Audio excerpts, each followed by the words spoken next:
ng bayan, maasahan anumang panahon.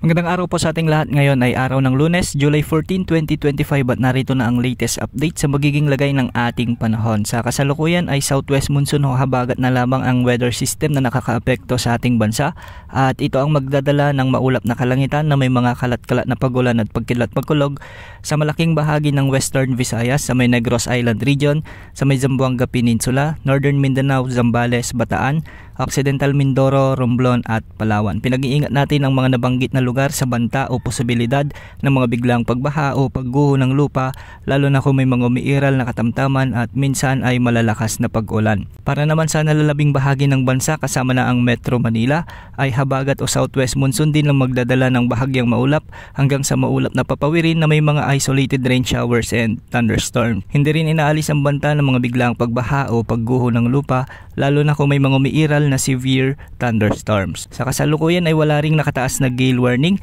sa anumang baybaying sakop ng ating bansa at ang mga pag-alon sa extreme northern Luzon ay posibleng umabot hanggang 1.8 meters.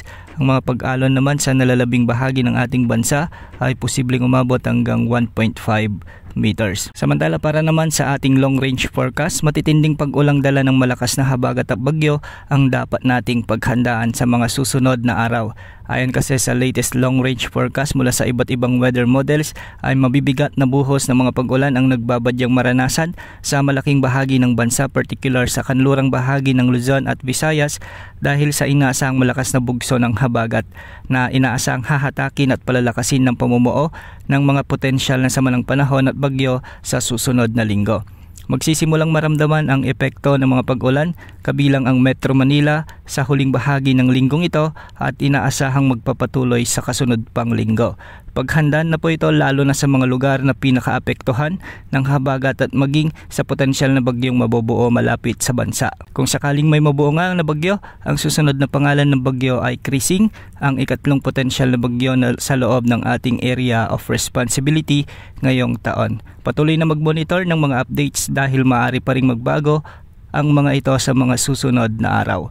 Yan ang update sa lagay ng panahon. Ito po ang weather update ng bayan, maasahan anumang panahon.